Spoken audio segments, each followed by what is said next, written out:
There's an industry in Mississippi growing faster than anyone could have imagined. Tonight, Howard takes an in-depth look. Like it or not, beer is big business, and craft brewing is leading the way. The idea of a brewery in the Magnolia State was once laughable, but not anymore, as the beer industry could go boom or bust.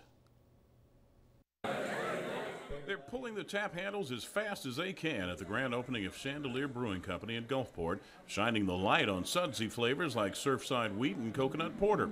It's the latest entry into the rapid growth of Mississippi's craft brewing industry. All right, now this is the Chandelier Freemason Golden Ale. They tell me it's great, so it's time to put it to the test. Here we go. Oh, wait a minute, I'm on the job. Test this out for me. What do you think about this? Will. What do you think? Outstanding. That's got to be the best beer in Gulfport. The potential of a new craft brew every day for the next 10 years is completely possible. Chandelier is a brainchild of 37-year-old twins Cam and Kane Roberts. Obviously, our business plan is to bring craft beer here to Gulfport first, and then expand to, all along the Mississippi coast, and move to the northern part of the state and just try to share our passion and our good beer with everybody in this whole region. Gulfport Mayor Billy Hughes is excited to have Chandelier here, especially in what was an abandoned historic building. Our vibrancy is something they're just going to capitalize on. The capital city also has an entry in the statewide craft brewing kegger. In 2014, Lucky Town Brewing Company opened its doors on Mill Street in Jackson. And co-owner Lucas Simmons says business is very good. We're way ahead of where we thought we'd be, which is a great problem to have. 10 craft breweries now, an 800% increase across the state since 2011, when state lawmakers raised the alcohol by volume, or ABV, a change due in large part to the lobbying efforts of a group of microbrewing enthusiasts called Raise Your Pints. Before, when you bought beer, you're buying beer made from out of state, so that money's going to that brewery. Now you got a lot of people who are big fans of these new Mississippi breweries.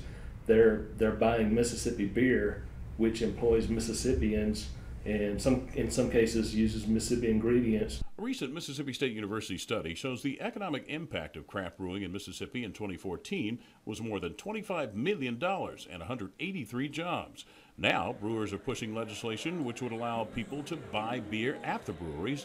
That same MSU study shows the annual economic impact would more than double in revenue and jobs with beer sales at breweries. This is actually top secret. But no conversation about craft brewing in the state would be complete without talking to this man, Mark Henderson.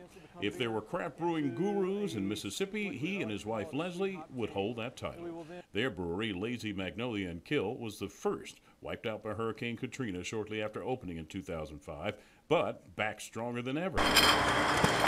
From 2 to 35 employees. And revenue last year? We did just shy of $5 million in revenue last year.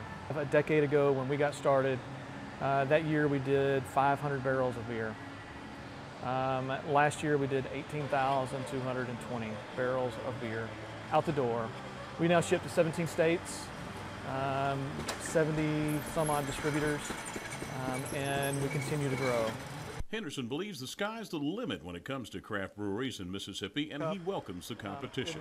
Good news for the Roberts twins. Listening to them and the others, it's more of a brotherhood.